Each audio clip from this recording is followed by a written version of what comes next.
Gayatri, should I start? Okay. So, doctor, your question is about the answers for spiritual questions. I can sit there. I can see. Sure. Answers for questions related to spirituality. So, Bhagavad Gita, Shri Krishna says, Tadviddi pranipatena pariprashnena parisevaya upadekshanti te gnanam gnaninaha tattvadarshina. Tadviddi pranipatena. So the spiritual questions, spiritual seeking, the approach to spiritual seeking is you have to approach a realized master. Pranipatena, you have to surrender. Pariprashnena, you have to ask questions. Parisevaya, you have to do service. Then you'll get upadekshanti te gnanam. You'll get gnana. Gnaninaha tattvadarshinaha. Tattvadarshina means one who has realized the truth. So this is the approach. This is the process. It's not magical. It's very straightforward approach to life. For questions related to spirituality, you have to seek a master. Gnaninaha tattvadarshinaha. One who is realized. What is realized? Tattvadarshinaha means, Tat means Brahman. One who has seen Brahman, one who is Brahman. That's called Brahmanishta. And he should be Shrotriya. Shrotriya means somebody has to communicate. Otherwise, teaching is not possible, right? So many people are there. Let's say Saint, Mahatma. You go to Namaskara. If you ask a question, they don't know what to answer. They may not answer, but they can't communicate. So such a person cannot be qualified to be a guru. He can be qualified to be a Santa, saint. You can take blessings. But teaching has to have clarity, communication. And teaching should have a skill, ability to teach. It is like any other subject. Okay? So there is a difference in the teaching of Vedanta in any other subject. In any other subject, you are teaching for acquiring knowledge. Vedanta teaching is about enquiring into knowledge. Systematically, knowledge has to be unraveled. Wisdom or truth has to be unraveled. Right? So it's not about acquiring more. So tattvadarshina is required. And Gnani is required. Shrotriya, Brahmanishta. Otherwise, teaching will not be complete. So now, how do you approach him? Pranipata, you have to surrender. What is the meaning of surrender? Is when you go to a Gnani, you should have a humility to understand that I don't know. I'm seeking. So many of the people come to spiritual teaching like a philosophy class, trying to understand more, acquire more knowledge. Here in this class, you are not acquiring more knowledge. You are enquiring knowledge. You are actually burdened with knowledge. Right? What about that? Okay. So you are burdened with the knowledge. So you are unburdening yourself with knowledge. Right? Pranipata means you have to unburden, surrender. If you have to add more knowledge to your life, spiritual teaching is not the way. So people think that I need one Upanishad, two Upanishads, 10 Upanishads. I'm acquiring knowledge. It is not like that. Our knowledge is like this, in this box. Unconsciously, we have acquired so much of knowledge, but that doesn't fit into a neat clarity about the self. We have understood self in various ways. From the world, we have got a perspective about ourselves. Our mind is knowledge acquired indiscriminately about the self.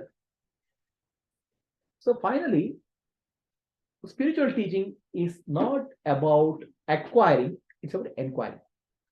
That's why pranipatena, you have to surrender. Right? What is to surrender? Whatever knowledge you have acquired, you have to unburden yourself. You cannot learn more in a spiritual class. That you can learn in your science teaching, where even you can learn Bhagavad Gita. I learned all the shlokas. It is not about learning more. It is about inquiring into what you learn, inquiring into what is, who am I, inquiring into what is world. So it is going into the digging into knowledge. So Pranipati, surrender. Pariprashnena, you have to ask questions. What kind of people ask questions? People come, most of the people think that I know. What is this fellow has to teach? Right? They don't understand the value of wisdom. So a science teacher has a master or PhD. So you know, oh, this guy knows. A knowledge we evaluate by the degrees they acquire and how much they have accumulated. It is very difficult for us to understand somebody who has become free from the burden of knowledge. We know only accumulation. Right? The spiritual journey is about unburdening from knowledge. That's what Shiva says in Shiva Sutra. Jnanam bandha. What we call as bandha, bondage is jnana, knowledge. Spirituality is not about more knowledge. Spirituality is becoming unburdening from knowledge. So Atma Jnana is not an acquisition. Atma Jnana is what you have acquired, drop it. So this is very difficult for people to understand. So then they will ask a question, they will try to satisfy their curiosity. In the spiritual journey, the curiosity, answers for curiosity is not there. For that, you have to go somewhere else. And people ask questions because they want to show off. I know this. Right? Then people ask questions about things which they don't know, but to acquire knowledge. Now, in spiritual journey, you have to ask questions to drop what you have acquired. It is about dropping. So now, Parisevaya, Parisprashnena, you have to ask questions. What type of questions? These questions are not curiosity. These questions are not for getting knowledge. These questions are quest. A deep thirst is required. Existential questions. Who am I? Why do I exist? And the master cannot give answers. You have to see the answer. See, if you are thirsty, okay, the master can give you water, but you have to drink. Your thirst has to be. So your questions should be, there should be thirst in you. So this is not like a religion where I can preach anybody. Those who are thirsty should come. Okay. So that way, spiritual journey is not about studying something. Finally, those who are thirst should come. What is thirst? Thirst is in a desert. You are thirsty and you are not able to see water anywhere. Okay, you are searching for water because your life depends on that. The spiritual questions are thirst. My life depends on this question answer. Otherwise, it is just a satisfying intellectual curiosity. It won't work. Understand? Intensity or thevrate arga. Intensity. Yeah. Okay. Intensity is required. That's called question. Somebody is seeking water in a desert. Like that, somebody is seeking answers to the existential question. Is called quest. The master can be asked, master can answer to the quest. He cannot answer to the question. So Ramana, we ask a question to Ramana Maharshi, he will not answer anything. Is it like that? Only if there is a quest, he will answer. For a question, he doesn't answer at all. Then he'll say, find out who I am. That's all. So there's no answer to the curiosity. This answer to the quest. Now, answer is not verbalization. Answer is being pointed out. Master can point out. It is for you to see what is being pointed out. Don't catch the pointer. Look at the pointer. Ultimately, it is you who have to see the answer. The master cannot give the answer. And answer is you. You cannot get answer because you are the answer. You are the question, you are the answer. So that is what master is doing is anything what you are asking, he is actually turning it around and pointing to yourself. Now, you are actually really, ourself should be the simplest thing to understand because I am the self. But our mind is so burdened with knowledge. We are not able to see the obvious. So the master is again and again pointing to your obvious. So see the obvious. We have a lot of misconceptions in spiritual journey. Spiritual journey means going there, going to some forest, going to Himalayas. Okay, we have learned so much of mythology, so many miracles. Our mind is burdened with the variety of information about spiritual journey. Authentic spiritual journey, authentic spiritual questions, we don't know. Authentic teaching, we don't know. It's lost. It is there, available, but it's lost in an ocean of junk information, rather misleading information. If you go to genuine master, time and again, he'll point out to yourself in various points. The master can only give a pointer. He cannot point out, catch hold of yourself. He can show you this pointer. So from that pointer, you have to catch, this is what I am. And if you catch it, you'll get a peace. Until you catch it, until you realize that, the peace will be eluding you. So the moment you get it, you start feeling immense peace. That's it. Pariprashna, parisevaya. Service you do. What type of service you do? Pressing the feet of the master, holding the neck, or doing garlanding. That's not service. Service to the master is, master conducts Jnana Yajna. So the more you participate in Jnana Yajna, in whatever way you contribute, taking the wisdom to somebody who needs it. So in that process, what will happen? You will also get purified. Right? So if you are in the process of Jnana Yajna, the whole idea is our life should be dedicated to Jnana, the wisdom, enquiry, and service. In that process, what will happen? The deeper transformation within happens within us. It don't happen. It is like you don't know when it has happened. Right? The flower is blossoming.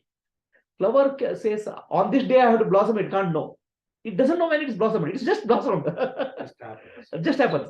So what happens? We want a target. This is what happens. I want this date. It doesn't happen that way. It's just simply blossoming like a flowering. And it can be forced also. It's not like cracking a nut.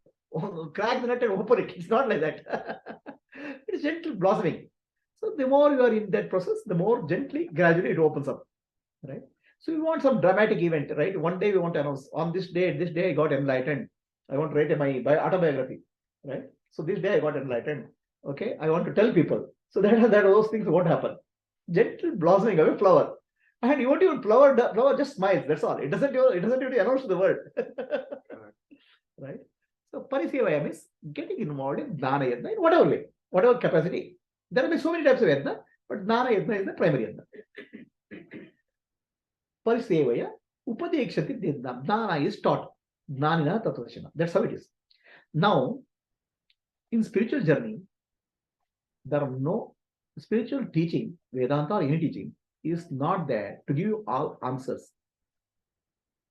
It is there to remove all your questions. You will not find answers to the questions. You will find your questions get removed. Why questions get removed? Because questioner gets removed. Okay. So all our questions, we understand, they are all coming out of a mind which is in delusion. It's a deluded question. Delusions. Two drunkards are going in the street. One drunkard says, oh, look, the sky is falling on my head. Run. The other person is saying, how can I run? The road is still moving. Now this guy asks, why road is moving? Then you tell me why sky is moving. Both answers are see, all our questions in this Maya are related to seeking something. Answers, whatever, there can be some answers. Sky is falling because there's an earthquake in New York. It's okay. But all the answers are, in a sense, gives a limited satisfaction. But real answer is when you wake up from the dream called Maya. Then only you find out all your questions are irrelevant. All answers are irrelevant. Answers are also part of the delusion. Delusion. But that doesn't mean that you evade answers. Okay, there are many masters who don't give answers and all. That's not the case. So you have to give answers and questions to an extent. You have to be able to channelize your questioning, channelize your mind to the real spiritual. So too many distractions are there. The master gives the answers to bring your focus so that you can focus on self. To that extent, answers are useful. But if you try to seek all the answers which will give satisfaction, it won't happen. There's no answers like that. So that's why Ramana Maharshi always says, who is asking the question? Because questions depend on the questioner. Okay. What frame you come from? What frame of reference you come from? Right? Depending on your frame, you'll ask questions. So now, when you ask a question to a master, he will see whether questions are out of curiosity or out of quest. If it's quest, he'll actually turn around and point out to the self, which is your real nature. So that's why Ramana Maharshi said, when you go to a master,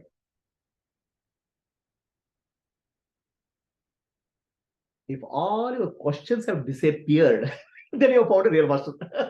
It's not that you have got answers. The question will actually disappear. Not that you got answer. Right? The questioner disappears. But the questioner itself is an entity which is illusion. And how does the master do it? One person is a drunkard. He has drunk alcohol. And he is searching for his house. He doesn't find his house. He knocks at the door. His wife opens. He's not able to recognize her. I'm searching for my house. Then the master comes there. You want to see the house? Yes, I'll show you. He takes him on a rickshaw and takes him all around the city 10 times. In the process, this case starts vomiting. Once he vomits, that alcoholic intoxications come out. Then he comes and shines him out. This is your house. Oh, my house. Thank you very much. Same house. He was not able to recognize earlier. So the master, what master does is takes you through various processes to make you puke. You're intoxicated with Maya. So it's not that he'll give something else. Whatever is there, you're not able to recognize your house. You're not able to recognize your nature. So master's job is to make you puke, vomit. So that's why master has various techniques. Okay, they're called prakriyas or yukti.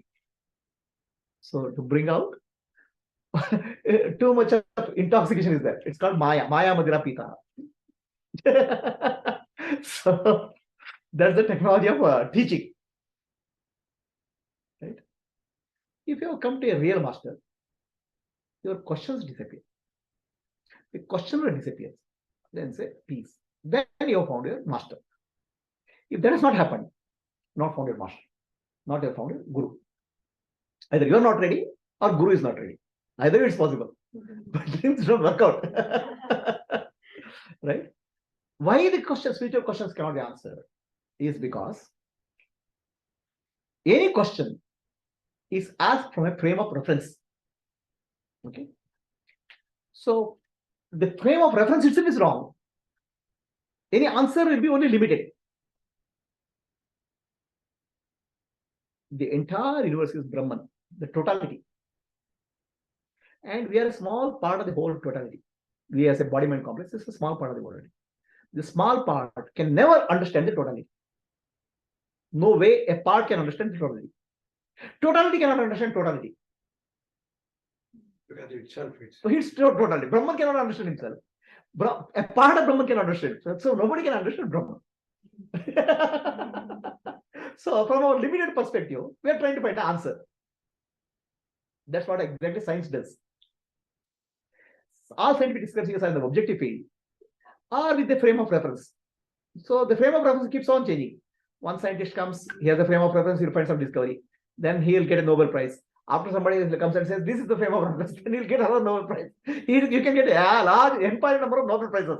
But final truth is, nobody can conceptualize it. So then what is the solution? You cannot understand the truth. You can be the truth. You are the truth. Then the questions will end. And that is the answer, which is peace. The part can never understand the whole.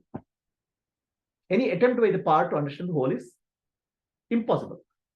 So the questions, master will try to put in extent, answer your questions to bring you back on track.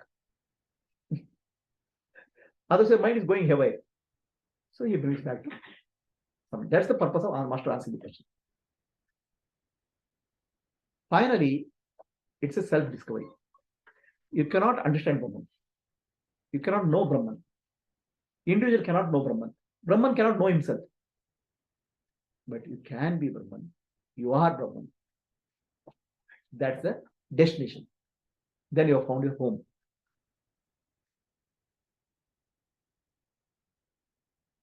So what happens is, most of the philosophies, if you look at any spiritual group you join, there will always continuous debate goes on.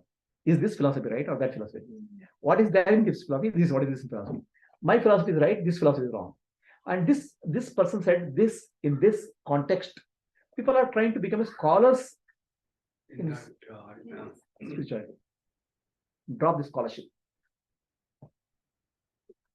Okay, the spiritual teaching of Vedanta, be it Advaita Vedanta or Advaita Vichara Vedanta, is for realization.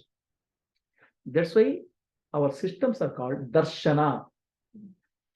Darshana means to see is to be. To see the truth is to be truth. Atma darshanam, Brahma darshanam, Brahma darshanam, Satya darshanam. To see the self is to see God, Brahman. To see God is to be God. To be God is to know the truth. To be God, you cannot know God.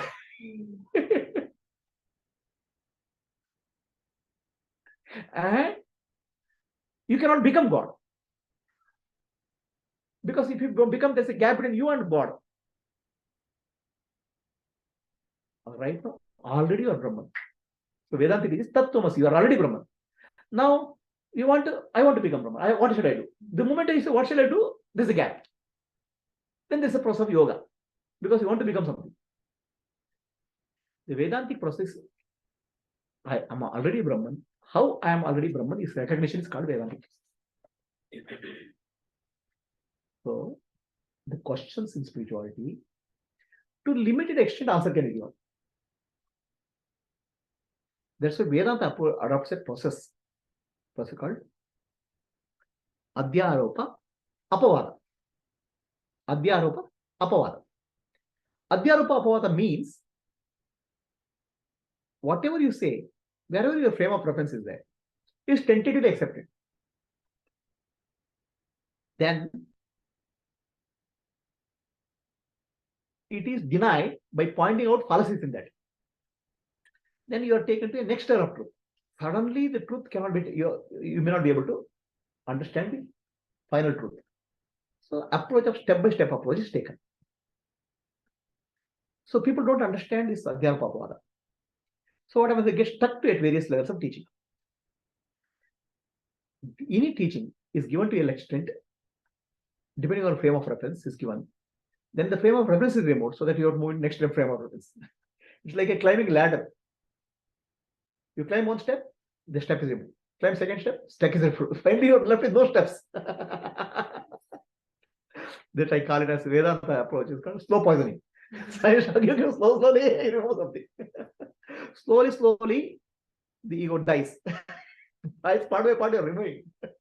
And ultimately you realize that for the truth, there's no path. Because the truth alone is there. Path means there's a gap between you and the truth. But we are seeking a path. Our mind says there's a path. I want a way.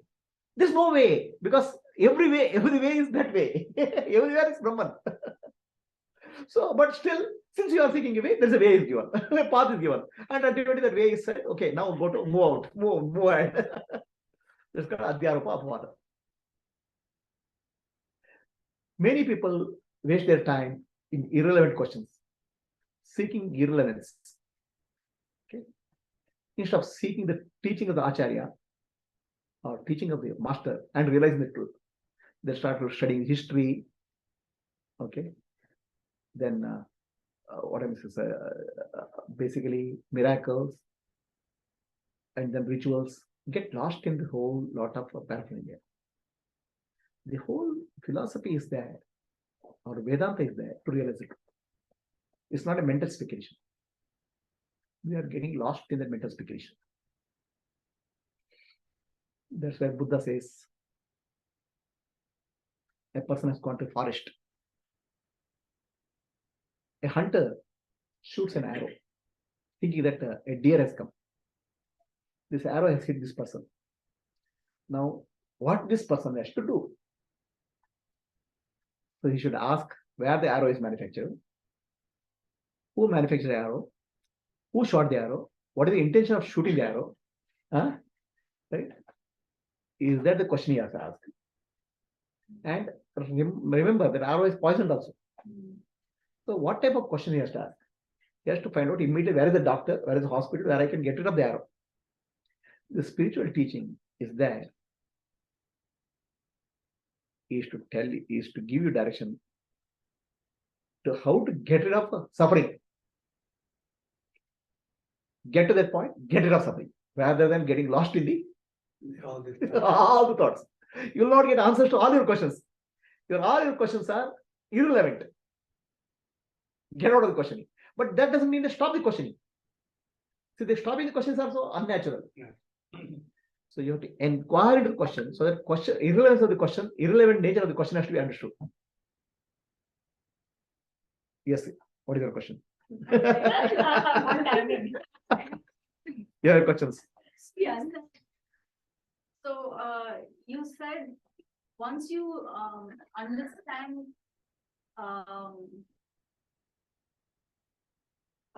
once you have the proper understanding, you will be at peace. You will get peace. So multiple questions. This first is what exactly happens to your mind, spine, nervous system, and everything together when you say you get the right understanding? Because happiness is the hormone which gets secreted to calm your mind. What happens when it is an emotion? Is it a hormone? What causes it? What is peace? No. We'll continue the recording. And one more part of that question is, you did a meditation for all of us, spinal cord breathing, and you told every time we breathe, we get the right energy and hormones, which calms our mind. So is that also part of peace? See, by any activity, if you get peace, it's called yoga. Okay. By doing something, if I get a peace. So her question is, what is the meaning of peace? Right? I want to know that peace. Right? So what happens when you get a peace? So she's asking, she's focusing on the end result. Okay, you are promising peace. What is that peace? How do I know you have got a peace? And what happens when I get the peace? Right? The closest and the only thing which you know about peace is deep sleep. Right? So the answer is peace means deep sleep. Right now. Okay. So deep sleep like relation in the waking condition. That's called Jagrata Sushupti. Is called what is called peace. The peace is of two types. The peace which you get in the world and transcendental peace. So when we speak of peace in Vedanta, it's called Parashanti. It's called transcendental. Para means transcendental. Shanti. Peace in the world is when we do some transaction, we'll get some peace. We have heard the word called I give peace of mind. Means I shouted at the person. Right? I shouted at the person, I got a peace of mind. I give peace of mind. Right? Or I'll get a peace, I get something, I'll get some peace. They're all temporary, appears and disappear. So when you do breathing, when you get something, do a practice, maybe spinal cord breathing or any breathing, to practice, the peace is temporary in nature. Okay. It is actually the peace of the self appearing temporarily. The real peace of the self is your nature, which is in deep sleep. So that understanding and relaxation is there in the waking state. It's called Parashanti. Now, the Parashanti doesn't come and go. Parashanti is your essential nature. So that comes through only through enquiry. Okay. Now, what is enquiry is all about? Enquiry, who does the enquiry? The mind. The mind does the enquiry. In the process, mind is digging its own grave. So the mind, mana eva karanam manishana bandha moksha. In the process of inquiry, mind itself is inquiring. Okay, as the mind inquires, the mind is digging its grave. Don't tell the mind this. No, we'll dig the grave, don't worry. So the mind is digging its grave because all wrong concepts will start dropping. Then what remains is the truth. It is the essential nature of mind, which is the self. Right? So mind has assumed the nature of the self as me. False self-identity drops. Then what remains is the true self, which is your true nature, which is nothing but your deep sleep-like state. So is peace the absence of agitation in the mind, but is happiness Peace is absence of duality. In deep sleep, there's no duality. In the waking state, if there's no duality, then you've done it. Oh my God. The waking state, the duality has to disappear. Appearance is there, but duality is not there. Right? Appearance doesn't disappear. Duality disappears. Sense of other than something, self is there, that disappears. So that is called realization. And that is called Jagrata Sushupti, waking sleep. And it can happen only through self-enquiry. Who am I? No other means. Any other means, Bhakti Yoga, Kriya Yoga, Kundalini, all those things, finally you have to come to self-enquiry. Are you clear? Now, what happens to your deep sleep? Body is relaxed, right?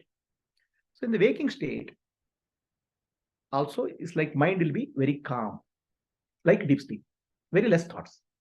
So hormones which are related to the brain, nervous system will be released. Whatever peaceful hormones. Now this peace doesn't come and go because it's your nature. I am that peace, right? That's called realization. Now what is the question?